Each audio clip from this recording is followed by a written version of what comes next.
Muy buenos días. El tema de hoy, como ya lo pudieron ver en el título, se llama Es cuestión de actitud. Así que de eso vamos a hablar el día de hoy. Actitud, según el diccionario, lo define como la manera de que está alguien o la manera de comportarse o de actuar de una persona. También se encuentra en la definición como la postura del cuerpo que revela un estado de ánimo. Antes de empezar ya a abocarnos de lleno a lo que es el tema de la actitud, de modo más ilustrativo, déjeme contarle una breve historia en donde en cierto lugar, en un país no muy grande, existió una empresa dedicada a hacer calzado, es decir, zapatos. Y esta empresa quería lograr tener más venta en ciertos lugares donde no había tantas empresas de zapatos, por lo cual mandó a dos vendedores a un lugar donde creía que podía funcionar. El primer vendedor que llegó a ese lugar notó que los pobladores de aquel sitio no usaban zapatos, todos estaban descalzos.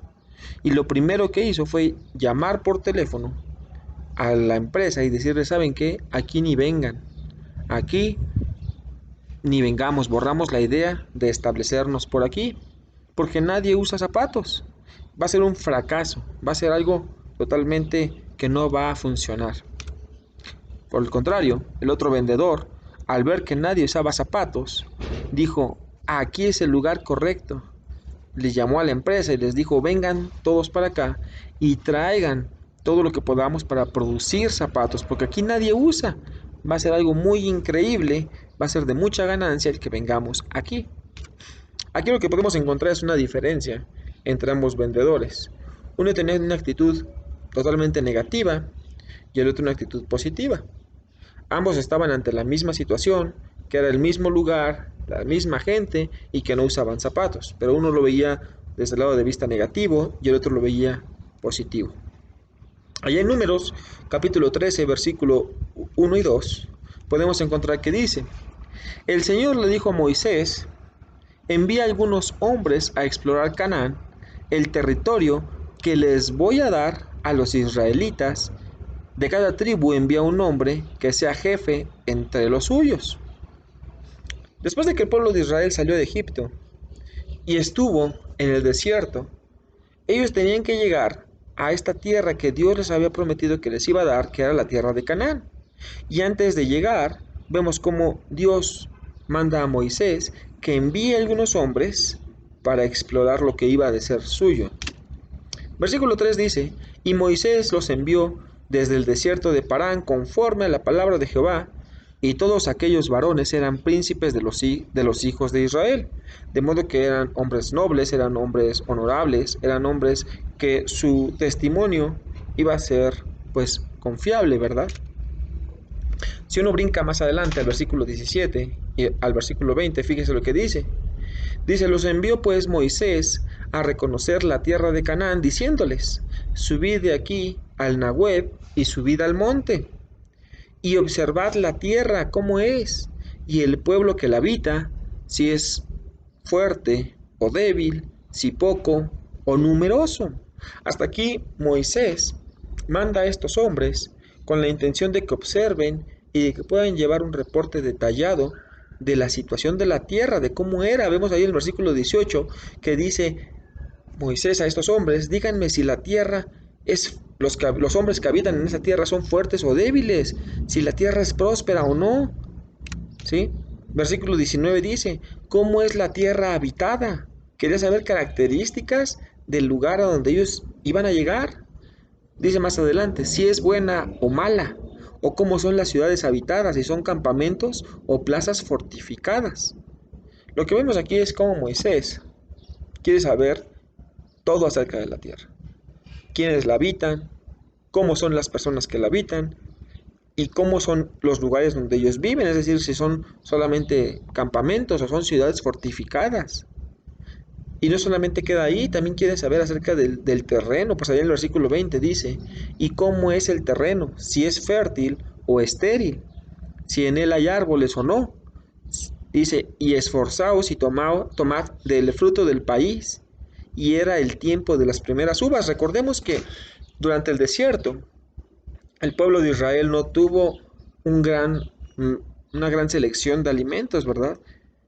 Ellos se quejaban, incluso llegaban a renegar de las que nada más se les alimentaba con maná y agua.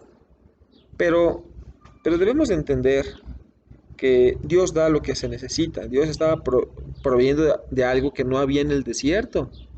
Y sin embargo, a pesar de los pocos alimentos que ellos podían tener ahí en el desierto, nunca vieron o estaban perdiendo el objetivo, que era qué tan difícil o qué tan fácil, si usted lo quiere ver, era conseguir agua y alimento en el desierto. Sin embargo, Dios les estaba dando lo que necesitaban, pero eso no les bastó. Entonces, entendiendo eso, Moisés manda a que traigan hasta del fruto de esa tierra para ver qué tan bueno es. Es decir, vemos que Moisés da indicaciones a estos hombres de qué es lo que quería y cómo lo quería, específicamente qué detalles quería saber. Si uno brinca a Números capítulo 13 al versículo 21, dice, y ellos subieron y reconocieron la tierra desde el desierto de Sin hasta Rehob, entrando por Hamat. Estos hombres hicieron lo que se les había mandado hacer. Vemos cómo ellos cumplieron la orden que Moisés les había dado. Entonces hasta aquí todo parece ir normal, ¿verdad? Pero veamos lo siguiente. Brinquemos al versículo 25. Dice, y volvieron de reconocer la tierra a fin de 40 días, después de un periodo largo, ellos regresaron ya con toda la información que Moisés les había solicitado, y vamos a ver qué es lo que pasó. Versículo 26 dice, y anduvieron y vinieron a Moisés y a Aarón y a toda la congregación de los hijos de Israel en el desierto de Parán, en Cades, y dieron la información a ellos y a toda la congregación y les mostraron el fruto de la tierra, es decir, dieron toda la información que se les había solicitado y hasta dieron el fruto que ellos habían obtenido en esta tierra que se les había pedido que trajeran. Versículo 27 dice, y les contaron diciendo, esto fue lo que estos hombres dijeron, nosotros llegamos a la tierra a la cual nos enviaste, hablándole a Moisés, la que ciertamente fluye leche y miel, es decir, era una tierra próspera, era una tierra abundante, era una tierra en donde se iba a disfrutar, se iba a pasar bien, es decir, no iban a tener escasez de alimento, iban a poder tener ganado, iban a poder vivir en unas condiciones buenas. Dice, y este es el fruto de ella, mostrando el fruto que habían traído de allá. Dice el versículo 28, mas el pueblo que habita aquella tierra es fuerte, dice ahí, y las ciudades muy grandes y fortificadas, y también vimos allí a los hijos de Anac. Estos hombres ya empiezan aquí también a manifestar no solamente lo bueno, sino a sus ojos lo que era muy complicado, pues dice ahí que habitaban, las personas que habitaban ahí eran fuertes y las ciudades eran muy grandes y fortificadas, ¿sí? Entonces, aquí ya empezamos como a ver un poco de trabas por medio de estos hombres, una actitud pues sí realista, están manifestando los hechos, pero realmente vamos a ver un poco más adelante qué sucede. Dice, versículo 29, Amalek habita en el Nahueb, y el Eteo, el Jebuseo y el Amorreo habitan en el monte, y el Cananeo habita junto al mar y a la ribera del Jordán. Es decir, como la tierra está ocupada, la tierra tiene pues ya dueños y realmente están muy fortificadas, va a ser difícil que las tomemos. Entonces dice el versículo 30, entonces Caleb hizo callar al pueblo delante de Moisés y dijo, subamos luego y tomemos posesión de ella, porque más podremos nosotros que ellos. Si uno lee bien o intenta tomarse un poco más de tiempo en el versículo 30, vemos cómo dice, entonces Caleb hizo callar al pueblo. Cuando estos hombres anterior a este versículo estaban hablando y estaban manifestando cómo eran las ciudades de aquel lugar y cómo eran los pueblos de aquel lugar y cómo estaba la tierra realmente ya ocupada, seguramente el pueblo de Israel empezó a murmurar, empezó a tener ideas pesimistas, empezó a decir no lo lograremos. Pero vemos cómo Caleb dice hizo callar al pueblo, ¿sí?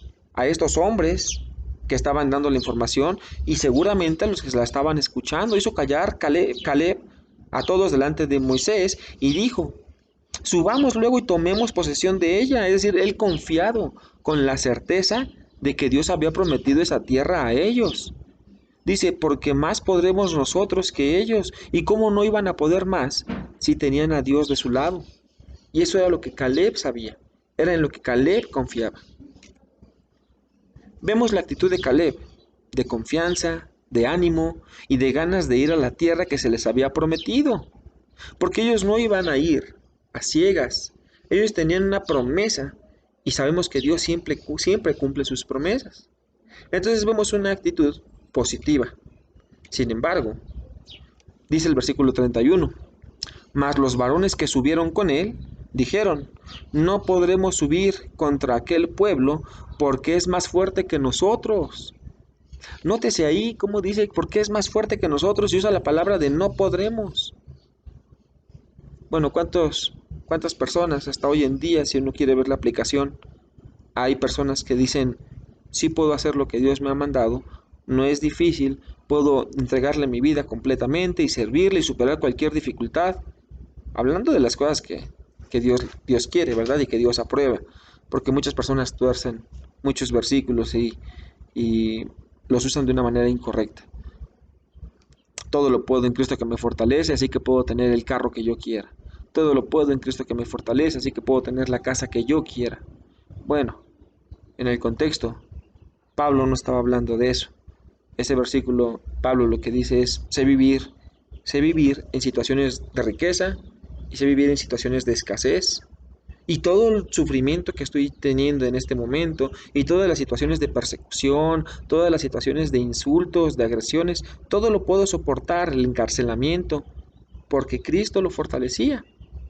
Pero no torzamos versículos entendiendo que puedo tener todo lo que a Dios no le importa, solamente porque torcemos versículos. Haga la pregunta: ¿a Dios le importa el carro que usted trae? ¿A Dios le importa la corbata que usted usa o el traje que usted viste? No confundamos. Volviendo nuevamente al versículo 31, estos hombres dijeron, dice ahí, mas los varones que subieron con él dijeron: no podremos subir contra aquel pueblo, porque es más fuerte que nosotros. Qué triste es que personas que vieron los milagros de Dios, que vieron el poder de Dios que los libertó de Egipto, dijeran: no podremos subir porque ese pueblo es más fuerte que nosotros, sabiendo que Dios estaba con ellos, sabiendo que Dios les había prometido esa tierra. Pues realmente era algo triste, ¿no? Pero vemos una actitud totalmente negativa, totalmente equivocada en las cosas de Dios. Dice el versículo 32, y hablaron mal entre los hijos de Israel de la tierra que habían reconocido, diciendo: la tierra por donde pasamos para reconocerla es tierra que traga a sus moradores, y todo el pueblo que vimos en medio de ella son hombres de grande estatura. Es decir, poniendo miedo, una actitud completamente negativa, una actitud derrotista. Ni siquiera habían entrado a la tierra y ya se estaban dando por vencidos. Eso es lo que vemos, una actitud realmente patética, ¿verdad? Dice el versículo 33, también vimos allí gigantes, hijos de Anac, razas de gigantes. Dice, y éramos nosotros, a nuestro parecer, como langostas, y así les parecimos a ellos, dice allí. Entonces, ¿qué actitud realmente tenían ellos? ¿Qué actitud tan negativa, verdad? Entonces, aquí vemos cómo estos hombres hasta se veían pequeñitos, se sentían pequeñitos en comparación de otros, a pesar de que ellos tenían a Dios con ellos. Veamos la actitud tan negativa que tenían estos hombres. Al estar infundiendo el miedo, al no creer que iban a poseer la tierra que Dios les había prometido. ¿Qué actitud es esa? Realmente qué actitud tan negativa, qué actitud tan cobarde, tan de no confiar en Dios, ¿verdad? Allá en Números 14, si seguimos con la historia, versículo 1 al 4, dice el versículo 1. Entonces toda la congregación gritó y dio voces, y el pueblo lloró aquella noche. Pues sí, ellos realmente estaban entristecidos porque no creían poder lograr lo que Dios les había prometido. Dice el versículo 2, y se quejaron contra Moisés y contra Aarón todos los hijos de Israel. Y les dijo toda la multitud: ojalá muriéramos en la tierra de Egipto o en este desierto, ojalá muriéramos. Fíjese nada más, qué desagradecidos eran. Cómo no, qué actitud tan negativa tenían y cómo no confiaban en Dios. Y hasta las palabras que usaron: ojalá muriéramos en la tierra de Egipto o en este desierto, ojalá muriéramos. Bueno, cuando uno sigue leyendo se da cuenta que se les cumplió, ¿verdad? Pero el punto es, qué triste fue que estos hombres no confiaron en Dios, que no confiaron en las promesas que Dios tenía para ellos, en la promesa de que iban a poseer esta tierra, sin importarles que estos hombres a su parecer fueran muy grandes y muy fuertes y las ciudades estuvieran fuertísimas o grandemente fortificadas, ¿verdad? Pero no lo pudieron, no lo pudieron ver así, tenían una actitud completamente negativa. Versículo 3 dice: ¿y por qué nos trae Jehová a esta tierra para caer a espada y que nuestras mujeres y niños sean por presa? ¿No nos sería mejor volvernos a Egipto? Es decir, querían hasta volver a la condición de esclavos en la que Dios los había libertado, porque no confiaban en lo que Dios les había prometido, que era la tierra de Canaán. Y no solamente renegaron del alimento, sino también querían volver y recriminaban que por qué Dios los había llevado ahí para caer a espada. Vemos una actitud donde no confiaban en Dios. Estos hombres no confiaban en lo que Dios les había prometido. Una actitud completamente negativa. Y decían el uno al otro: designemos un capitán y volvámonos a Egipto. Fíjense nada más fijémonos nada más hasta lo que estaban pensando, ¿no? Designar a alguien para que los llevara a Egipto nuevamente. Realmente qué triste forma de pensar de estas personas, ¿a poco no? Pues sí, ellos que habían sido testigos del poder de Dios, pensaban así, tenían una actitud así. Ellos que habían sido provistos en el desierto, pensaban así. Entonces podemos decir que ellos, a pesar de todo, estaban dándole la espalda a Dios. Qué triste que no tuvieran una actitud así. Pero notemos cómo las actitudes de 10 personas bastó para contagiar al resto del pueblo. Y es que entendámoslo claramente, la actitud es contagiosa. Y es el tema que nos atañe el día de hoy, la actitud, ¿verdad? Bueno, entendámoslo así, la actitud se contagia y debemos tener cuidado. Sin embargo, veamos la actitud de Caleb y de Josué. Allá del versículo 6 en adelante dice: y Josué, hijo de Num, y Caleb, hijo de Jefone, que eran de los que habían reconocido la tierra, rompieron sus vestidos en un señal de tristeza, es decir, rasgaron sus vestiduras en señal de tristeza. Estaban realmente tristes por la forma de pensar. Dice más adelante el versículo 7: y hablaron a toda la congregación de los hijos de Israel diciendo: la tierra por donde pasamos para reconocerla es tierra en gran manera buena. Es decir, como dándoles a entender, entiéndanlo, comprendan que esta tierra es buena. Dios nos la ha designado, nos la ha dado. Confiemos en Dios.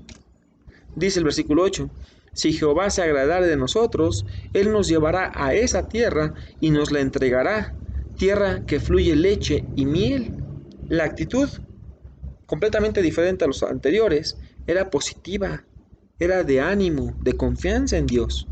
Dice el versículo 9: por tanto, no seáis rebeldes contra Jehová, ni temáis al pueblo de esa tierra, porque nosotros los comeremos como pan. Su amparo se ha apartado de ellos, y con nosotros está Jehová. No los temáis. Aquí vemos una actitud valiente, una actitud confiada en Dios, confiada en lo que Dios había prometido que les iba a dar. Entonces aquí estamos viendo un problema de actitud, mala actitud y buena actitud. ¿Qué actitud? La pregunta que nos podemos hacer es: ¿qué actitud tenían Josué y Caleb? Una actitud positiva. ¿Sí? Ahora vamos a darnos una aplicación, pues bueno, para que podamos darle algo a nuestra vida en cuanto a la actitud.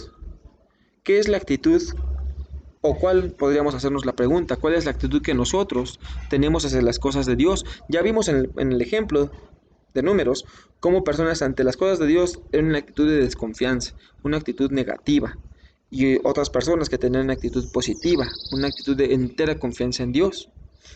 La pregunta es bien válida. ¿Cuál es la actitud que nosotros tenemos hacia las cosas de Dios? ¿Ha usted reflexionado en eso? Bueno, veamos los siguientes puntos. ¿Qué actitud tenemos nosotros en nuestra forma de vestir? Porque ciertamente sabemos que Dios no mira el parecer de las personas, Dios mira el corazón, cierto es. Pero cuando usted se reúne, ¿cómo se viste? Cuando usted va a adorar a Dios, ¿cómo se viste? Igual no todos tenemos pues ropa de primera calidad, pero al menos debemos de ir con lo mejor que tengamos. Porque cuando a usted lo invitan a algún evento social, a usted lo invitan a una cita de trabajo o usted tiene una cita laboral, realmente cómo se viste.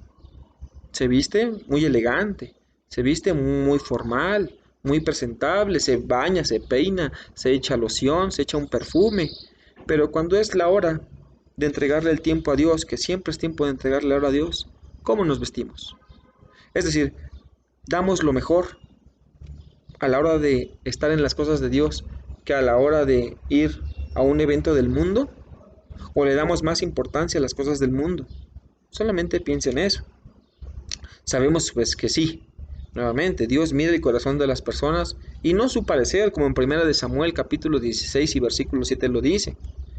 Pero consideremos cómo me he visto nuevamente para ir a trabajar y cómo me he visto para las cosas de Dios, porque para ir a trabajar sí me pongo muy elegante también, muy de mucho traje y mucha corbata, pero para las cosas de Dios, ¿cómo voy? Para trabajar voy bien bañado, nunca me voy a trabajar sin bañar, pero a veces en las cosas de Dios, ¿cómo voy? A veces me levanto y me voy así, ¿verdad? Porque al trabajo o a los eventos sociales sí voy oliendo muy rico, eso es lo que quiero que entendamos. El esmero que le ponemos, la actitud que tenemos en las cosas del mundo y a veces la actitud que tenemos en las cosas de Dios, ¿verdad? Es decir, debemos de entender que la actitud es sumamente importante y la actitud, recordemos, se contagia.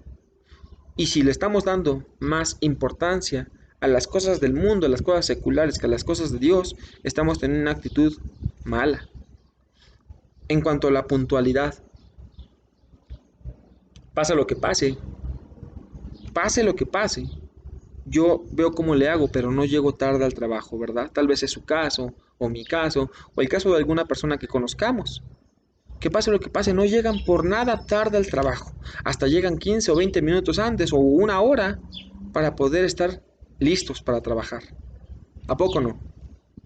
Entonces, ¿por qué a las cosas de nuestro Dios, por qué a los estudios o a los servicios o a las citas que tenemos a veces para estudiar con personas, si no nos importa ser impuntuales? Debemos de considerar eso.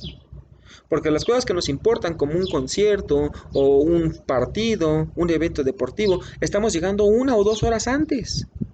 Entonces, ¿por qué las cosas de nuestro Dios llegamos barriéndonos, llegamos a la hora o simplemente llegamos tarde o hasta a veces ni vamos, ¿verdad?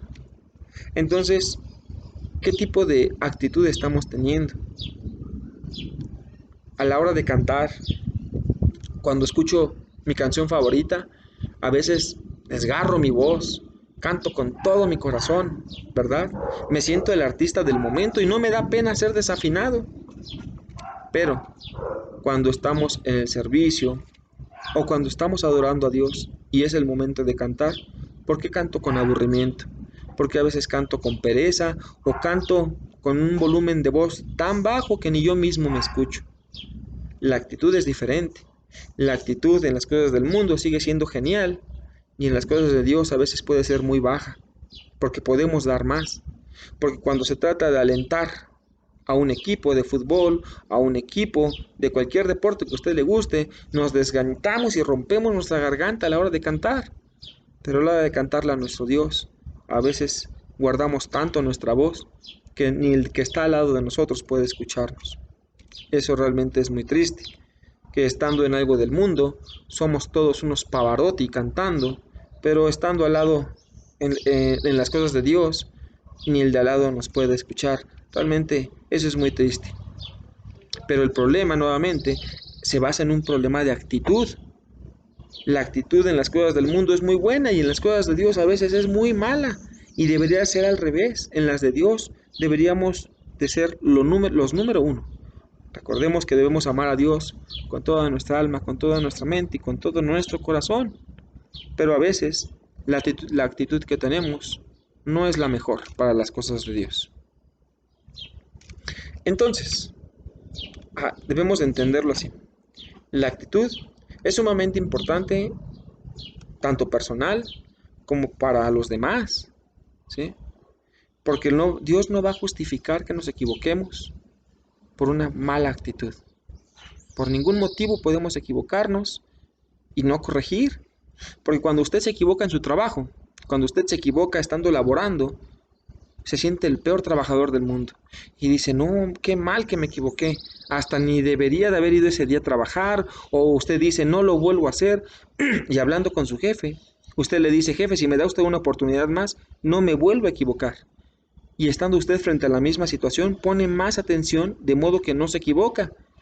Pero en las cosas de Dios, a veces uno puede cometer un error y decir, no pasa nada, y volverlo a cometer, y volverlo a cometer, y volverlo a cometer, y tiene una actitud en donde cree que no pasa nada. Bueno, si esa es su actitud, déjeme decirle que es una muy mala actitud. Si se esfuerza tanto en las cosas de su trabajo, esfuércese más en las cosas de Dios. Pues acaso le pregunto, ¿no son mejores las cosas de Dios?